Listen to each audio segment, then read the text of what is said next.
नमस्कार बच्चों, पिछली वीडियो में मैंने आपको कन्यादान पाठ से संबंधित प्रश्न उत्तर करवाए थे। तो वो प्रश्न उत्तर पाठ से संबंधित थे और आज मैं जो प्रश्न उत्तर आपको करवा रही हूँ ये अति महत्वपूर्ण प्रश्न है, यानी इम्पोर्टेंट प्रश्न है और आप इन्हें अवश्य अपनी नोटबुक में नोट कीजिएगा। ये पिछली बोर्ड परीक्षाओं में आए हुए प्रश्न हैं जो मैं आज आपको करवा रही हूँ। तो चलिए देखते हैं पहला प्रश्न क्या हो सकता है। पहला प्रश्न है, बेटी अभी सयानी नहीं थी में माँ की चिंता क्या है? कन्यादान कविता के आधार पर लिखिए। तो उत्तर है, ऋतुराज जी द्वारा रचित कविता कन्यादान में माँ को यह लगता है कि बेटी अभी सयानी नहीं है, अर्थात अभी उसे दुनियादारी की समझ नहीं है। वह अभी तक अपनी मधुर कल्पनाओं में खोई हुई है। वह दुख के बारे में अधिक नहीं जानती है। माँ को अपनी पुत्री शारीरिक व मानसिक रूप से अभी छोटी व भोली भाली लगती है। माँ को लगता है कि बेटी अभी आने वाली सभी जिम्मेदारियों को संभालने की दृष्टि से सयानी नहीं है। ये था प्रश्न का उत्तर। अगला प्रश्न है कि कन्यादान कविता में बेटी को अंतिम पूंजी क्यों कहा गया है? तो कविता कन्यादान में बेटी को अंतिम पूंजी इसलिए कहा गया है क्योंकि माँ उसको ससुराल भेजने के बाद अकेली हो जाएगी। बेटी ही अब तक उसके दुख सुख की साथी थी, उसके जीवन भर की कमाई थी, तो उसे उसने बड़े नाजों से पाल पोसकर सभी सुख दुख सहकर बड़ा किया था और अब अपनी जीवन भर की पूंजी वह दूसरों को सौंपने जा रही थी। तो उसे विदा करने के बाद वह मानसिक रूप से अकेली होने जा रही थी। प्रश्न नंबर 3 है, कन्यादान कविता में वस्त्र और आभूषणों को शाब्दिक धर्म क्यों कहा गया है?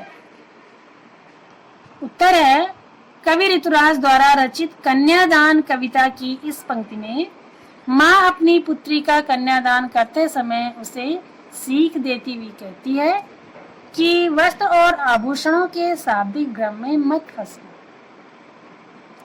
शाब्दिक भ्रम शब्द का ऐसा जाल होता है जहां अर्थ उलझकर रह जाता है।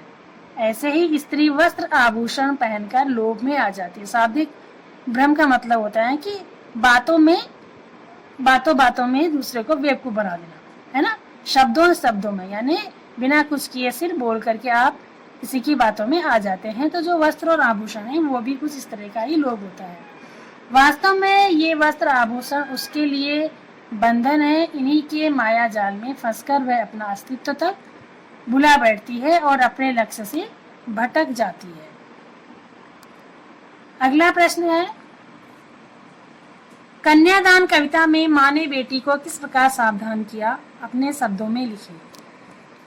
कन्यादान कविता में माँ ने बेटी को अनेक सीख देकर सावधान किया है। माँ ने उसे यह समझाया है कि वह कभी अपनी सुंदरता और उसकी प्रशंसा पर न रीझे, क्योंकि यही मुग्धता उसके बंधन का कारण बन जाएगी, और अपनी सरलता और भोलेपन को इस प्रकार प्रकट न करे कि लोग उसका गलत फायदा उठा लें तथा वह घरेलू कार्य तो करे किंतु किसी के अत्याचारों को सहन न करे। माँ उसे ये कहकर भी सावधान करती है कि नारी की सुंदरता, उसकी प्रशंसा, सुंदर वस्त्र एवं गहने आदि सब नारी को परतंत्र रखने के ढंग हैं। एक नारी को केवल इन्हीं में खोकर अपना व्यक्तित्व नहीं खो देना चाहिए। उसे दुख का आभास तो होता था लेकिन दुख बांचना नहीं आता था। कन्यादान कविता के आधार पर इसका भावार्थ स्पष्ट कीजिए। तो इस पंक्ति का भावार्थ इस प्रकार है कि विवाह के समय बेटी को घर गृहस्थी के सुखमय पक्ष का आभास तो था किंतु उसके कठोर पक्ष का ज्ञान नहीं था। वह विवाह के सुखमय जीवन की सुखद कल्पना तो कर सकती थी किंतु वहां पर मिलने वाली कठोर सच्चाइयों और ससुराल में मिलने वाली जो जिम्मेदारियां थी, चुनौतियां थी, उनसे वह अनभिज्ञ थी।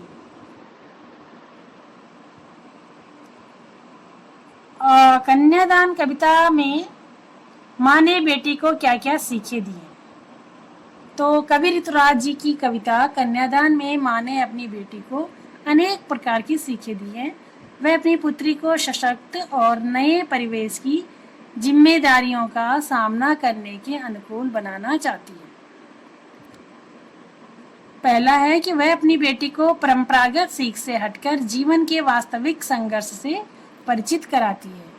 दूसरा है, वह उसे अपने सौंदर्य पर गर्व करने से मना करती है, अपने रूप पर उत्साहित होकर कमजोर पड़ने से मना करती है। तीसरा है कि वह उसे आग का उचित प्रयोग करने की सलाह देती है। सलाह देती हुई वो कहती है कि आग सिर्फ खाना पकाने के लिए है और संघर्ष से निराश होकर आत्महत्या करने के लिए नहीं। वह उसे वस्त्र और आभूषणों के मोह जाल से बचने की सीख भी देती है। सबसे महत्वपूर्ण सीख देते हुए वह कहती है कि लड़की होने पर भी लड़की जैसी कमजोर मत बनना। ये सीख देकर वह उसे जीवन में आने वाले संघर्षों का सामना करने योग्य बनाती है। तो ये थे कुछ महत्वपूर्ण प्रश्न। एक और प्रश्न देख लेते हैं। कन्यादान कविता की जो माँ है वो परंपरागत माँ से कैसे भिन्न है?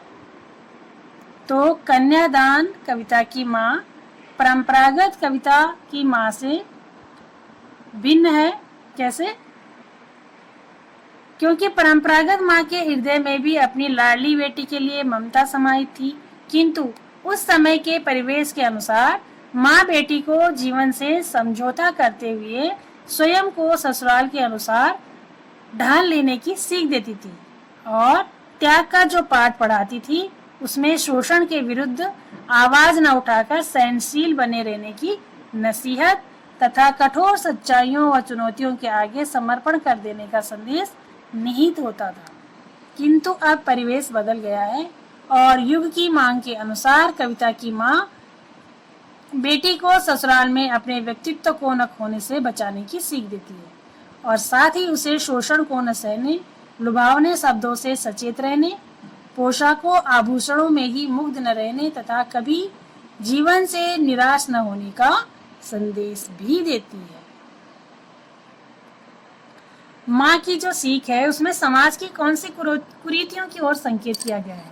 माँ की सीख के द्वारा समाज की कौन सी कुरीतियों की ओर संकेत किया गया है? ये इंपॉर्टेंट प्रश्न है बच्चों, जरूर आपके बोर्ड परीक्षा में आ सकते हैं। तो माँ की सीख में समाज की अनेक कुरीतियों की ओर संकेत किया गया है। जैसे समाज में बेटी को माँ द्वारा समझाया जाना कि आग रोटियां सेकने के लिए है, जलने के लिए नहीं, सिद्ध करता है कि ससुराल की प्रताड़ना से त्रस्त होकर युवतियों को आत्महत्या करने के लिए विवश होना पड़ता है। दूसरा कि विवाह के उपरांत ससुराल पक्ष के लोग सरलता व विनम्रता को दुल्हन की कमजोरी मानते हुए उसका गलत फायदा उठाते हैं। तो ये थे कुछ महत्वपूर्ण प्रश्न। इन प्रश्न उत्तरों को आप जरूर अपनी हिंदी की नोटबुक में नोट कीजिएगा। मैं आपकी नोटबुक चेक करूंगी। तो इसी के साथ अब ये पाठ समाप्त होता है और एक नए पाठ के साथ फिर आपके सम्मुख प्रस्तुत होंगी। तब तक के लिए धन्यवाद।